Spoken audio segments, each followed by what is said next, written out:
I use prayer, but contemplation, there's a saying that 1 hour's contemplation is better than a lifelong worship or process of worship. From near-death experiences to public backlash and isolation, the life of Cat Stevens is filled with unexpected twists and heartbreaking turns.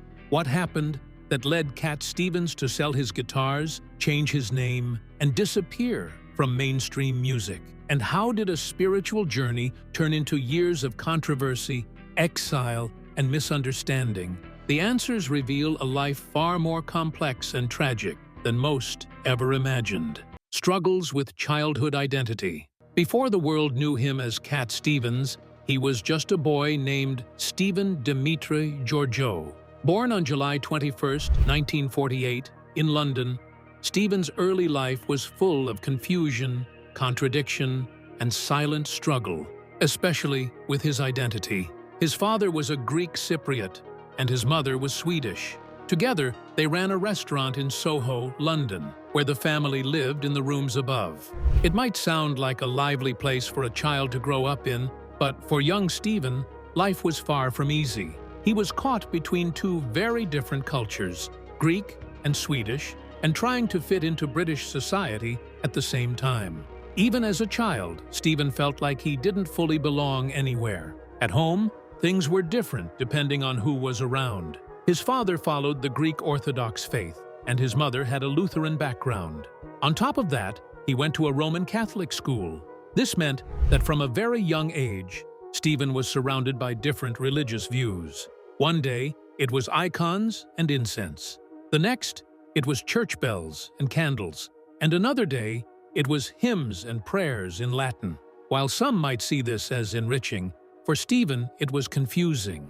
In interviews, Stevens has opened up about this early sense of not knowing where he truly belonged. He once described himself as a mixture of things, and that mixture made him feel out of place, even in my own home. Being raised above a busy restaurant in the heart of London added to that sense of not having a stable or quiet place to process his thoughts and feelings. While his schoolmates came from more unified cultural backgrounds, Stephen was dealing with a storm of questions inside him. Who am I, really? Which part of me should I listen to? The Greek part, the Swedish part, or the British part? What religion should I believe in? Why does my life feel so different from everyone else's? To make matters harder, London in the 1950s wasn't the easiest place for a child from a mixed heritage. Though Soho was diverse, racism and cultural judgment were still common in British society. Young Stephen sometimes felt judged, looked down upon, or simply misunderstood.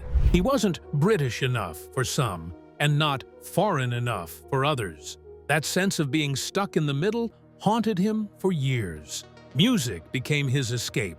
He would sit for hours with his little radio, tuning in to rock and roll and folk music from America. He taught himself to play the piano and guitar, and slowly started writing songs that became his diary, his way of understanding himself. Through his lyrics, he could say things he couldn't say out loud. "I needed to make sense of myself," he once said in a later interview, "and music was the only way I could really talk." This emotional struggle would later shape the themes in many of his songs. If you listen closely to Father and Son, Where Do the Children Play? Or even The First Cut is the Deepest, you can hear echoes of a young boy searching for answers, looking for belonging, for peace, for truth. Let's take you through the highs, lows, and heartaches that shaped his journey to becoming a music icon. The First Cut is the Deepest. Cat Stevens started performing songs at local bars in the early 1960s under the name Steve Adams. It wasn't long before he caught the ear of local record producer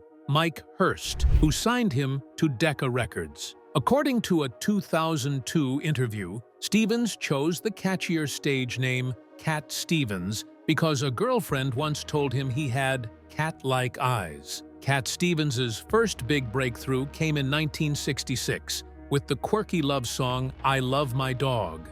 The very next year, he released Matthew and Son, a sharp, melodic commentary on working-class life. These songs turned the teenager into an overnight pop sensation. At just 18, Cat Stevens was opening for none other than Jimi Hendrix. But the sudden fame came at a price. Being thrust into the spotlight was overwhelming for someone who was naturally introverted. He was suddenly expected to be a star, to charm interviewers, to perform night after night, and to keep producing hits. In an interview with The Guardian, Stevens confessed that he began drinking to ease his crushing stage fright. "They made me larger than life, so I wanted to live larger than life," he wrote in his 2004 essay, How I Came to Islam. And the only way to do that was to be intoxicated. And then came The First Cut is the Deepest. Stevens originally wrote the song for other performers. He never expected it to become one of the most covered love songs of all time. In 1967, soul singer P.P. Arnold recorded it first, and it was a hit. Rod Stewart, Sheryl Crow, and many others would later take the song to new audiences. But the heart behind The First Cut is the Deepest came from Stevens' own emotional pain. The song speaks of the lasting wound left by a first love gone wrong. While Stevens didn't speak in detail about who broke his heart, he poured all the pain of rejection, longing, and youthful confusion into the lyrics. Even though he gave the song away, it was a piece of his soul. "It was just a business after a while," Stevens said in a 1972 interview with Vox Pop. "The whole music element, the thing that made me want to create music, was suddenly shoved aside." This tension exploded during the making of his second album, New Masters. Stevens pushed for more artistic freedom, but Hurst and Decca stuck to their formula. The result? An album full of studio decisions Stevens didn't agree with. "There were a bunch of musicians in the studio who interpreted your own music for you," he told Classic Rock magazine. "It seemed to me that I had to get more control." The album flopped, and behind the scenes, things got even uglier. Hurst later revealed that they were recording with lawyers present in the studio, negotiating contracts and legal battles right over the music. "It was horrendous," he admitted to music journalist Chris Charlesworth. By 1968, the relationship had fallen apart, and Stevens was finally released from his contract after a settlement. The experience left scars. Stevens had tasted fame, but it had come with heartbreak, artistic struggle, and legal fights. The business side of the music world had tried to shape him into something he wasn't. Ironically, the song that best captured that emotional struggle, The First Cut is the Deepest, had already escaped his control. It became a massive success, just not in his voice. Yet, in many ways, that song said everything about his early years. The pain of first love, the fight for identity, and the cost of giving yourself to something too soon. As Stevens later wrote, "I was in a world that didn't understand me, and I didn't understand it. But through music, he was beginning to carve his own path, one cut at a time." Apart from his battles with fame and creative control, another deeply tragic chapter in Cat Stevens' life was his struggle with health, a turning point that would shake his world and change the course of his journey forever. Let's take you through the moment when everything nearly came to a halt: health crisis and creative rebirth. By 1968, Cat Stevens was only 20 years old but already feeling the heavy cost of fame. After rising quickly to stardom with hits like I Love My Dog and Matthew and Son, he was living the typical pop star lifestyle: non-stop interviews, exhausting tours, and pressure from record labels.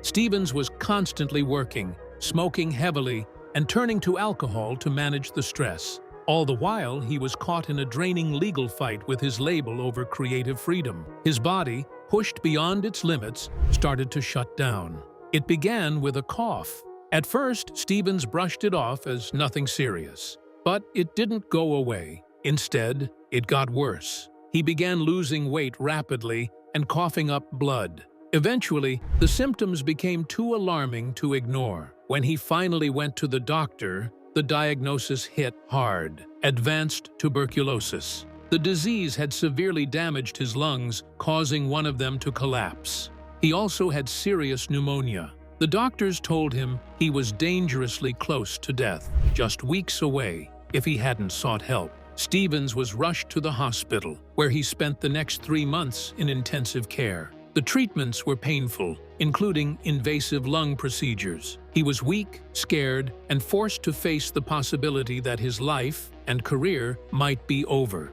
In an interview with biographer Chris Charlesworth, Stevens said, "TB ruined my career and put a halt to my dream. I was back on Earth, stuck in hospital, and that was a big lesson.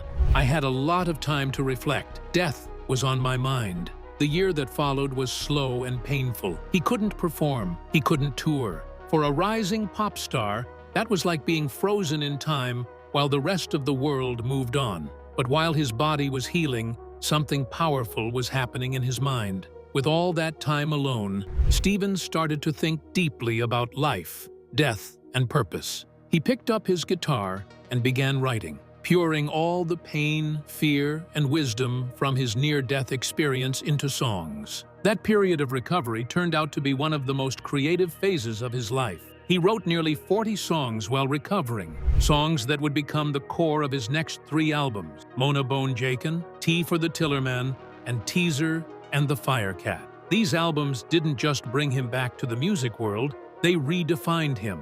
His sound had changed. It was no longer the shiny pop of his early hits. It was stripped down, honest, and full of raw emotion. One song in particular captured that transformation, Trouble. Written while he was still recovering, the haunting track was filled with sorrow and fragility. It was, in many ways, a cry from a man who had stared death in the face. The title, Trouble, was also a clever nod to TB, the common abbreviation for tuberculosis. The song, with its bare acoustic sound and aching lyrics, became one of the emotional highlights of Mona Bone Jakin. In a 2021 interview with Goldmine magazine, Stevens explained that Trouble was directly inspired by his illness and recovery. Shortly after emerging from a near-death battle with tuberculosis, Cat Stevens found himself at a turning point in both his personal life and music career. Let's take you through the emotional storm that followed. Shortly after emerging from a near-death battle with tuberculosis, Cat Stevens found himself at a turning point in his personal life. Let's take you through the emotional storm that followed, romantic turmoil and exile. During this fragile phase of recovery, he met young American model and actress Patty D'Arbanville at a rock star party in London.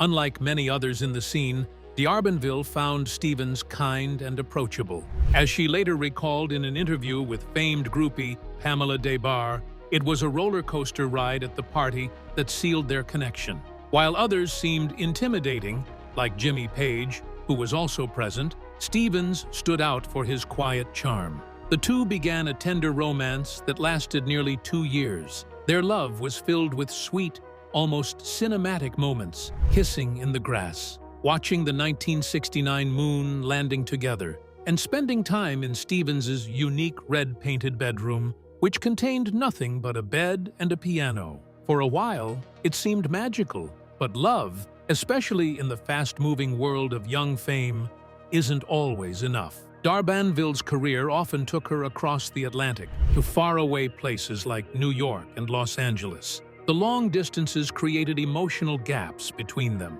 Eventually, those gaps were filled by someone else, Mick Jagger. When Stevens learned she had moved on, his heartbreak ran deep. In response, he channeled that pain into music. The haunting ballad, Lady D'Arbanville, was his farewell.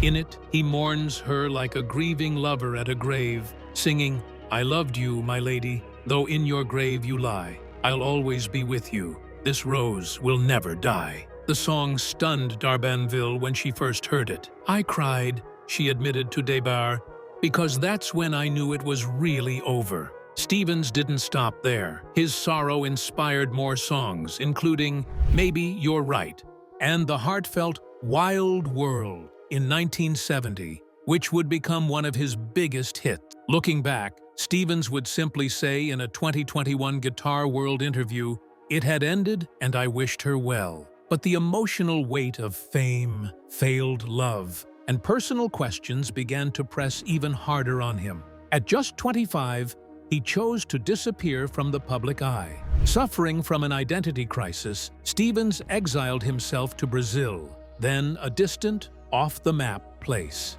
There, in near total isolation, he began a journey inward. "I couldn't even talk to the lady who cooked and cleaned," he recalled in Melody Maker in 1975, "and I really felt alone, and it hurt for a long time." He shaved off his signature long hair and beard, visited famine-stricken countries like Ethiopia and Bangladesh, and tried to reconnect with what it meant to simply be human. This period of soul-searching led to his 1973 album, Foreigner, a raw, self-produced record that explored themes of isolation and being misunderstood.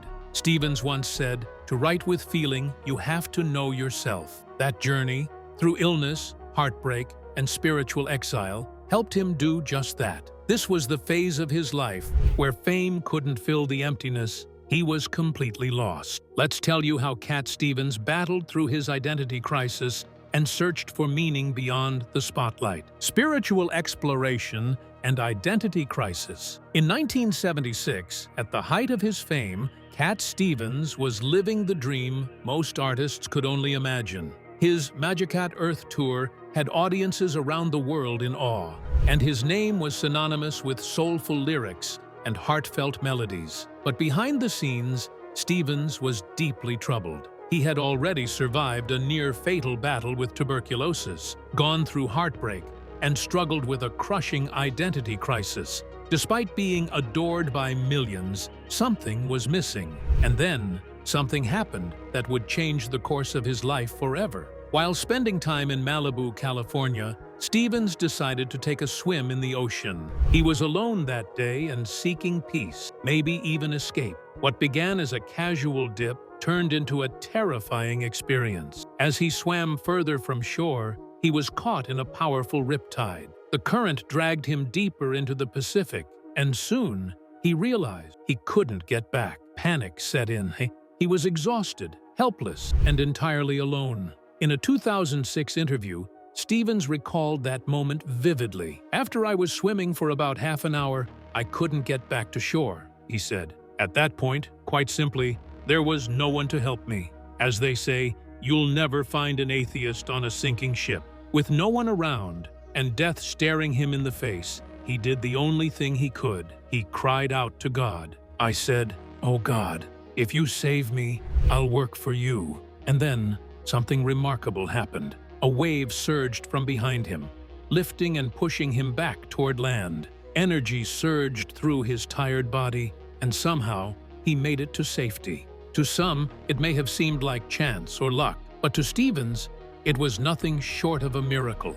That moment marked a spiritual awakening that would shape the rest of his life. Soon after the incident, Stevens's older brother gave him a copy of the Quran. It was a gesture of love and curiosity, not something meant to convert him. In an interview in 2020, Stevens admitted, "I would never have picked up a Quran." But the book spoke to him in a way nothing else had. After spending a year studying it, he felt something he hadn't in a long time: peace. "It became the gateway," he said. "After a year, I could not hold myself back. I had to bow down." This near-death experience in the Pacific Ocean wasn't just a turning point, it was a rebirth. It was the start of a lifelong spiritual journey that would redefine who he was and how he saw the world. Conversion of religion and name change. In December '77, the world watched in disbelief as one of the most beloved singer-songwriters of the era made a life-altering decision. Cat Stevens, the soft-spoken British musician known for hits like Wild World, Father and Son, and Peace Train, announced his conversion to Islam. The decision shocked fans and the music industry alike. But even more surprising was what followed. In 1978, Stevens changed his name to Yusuf Islam, turning his back on the stardom he had spent more than a decade building. The transformation wasn't as abrupt as it seemed. Behind the scenes, Stevens had long been on a personal journey, a spiritual search that echoed in the lyrics of many of his songs. Tracks like The Wind and On the Road to Find Out weren't just poetic musings. They were glimpses into an inner world filled with longing, questions, and a search for truth. In a 2017 conversation with Chris Anderson on TED Archives, Yusuf Islam reflected on this search. If you had listened to my lyrics, you would have heard that I was on a path, and I was definitely looking. And if I was sincere at all about what I wrote, it meant that if I found something, I'd have to grab it. Otherwise, I'd be a hypocrite to myself and to others. When choosing a name after conversion, Stevens found a deep connection to the Quranic figure Yusuf, Joseph. The prophet's story of being sold into slavery by his own brothers resonated with Stevens, who felt he, too, had been commodified by the music industry.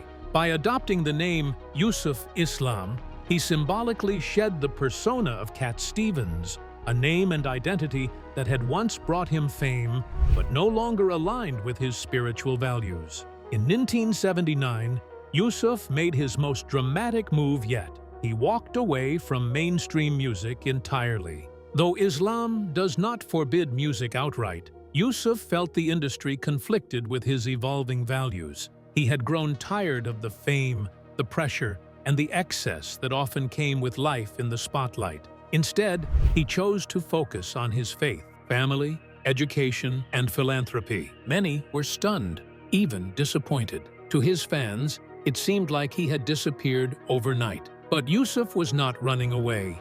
He was running towards something more meaningful. He sold all of his guitars and donated the money to charity. He redirected his creative and financial energy toward founding Islamic schools and humanitarian causes, particularly those focusing on children's education and Muslim community development in the UK. In a 2020 episode of Desert Island Discs, Yusuf reflected on his decision with no regrets. "It was a long time coming," he said. "The music was leading me there." By following his convictions, Yusuf Islam walked away from the spotlight, but not from purpose. His journey wasn't about rejecting the world, but about finding a more meaningful way to live within it. After this big change in his life, Cat Stevens thought he'd found peace, but instead, his troubles multiplied. Let's tell you how his new path brought unexpected challenges, controversy, and isolation. In the late 1980s and early 1990s,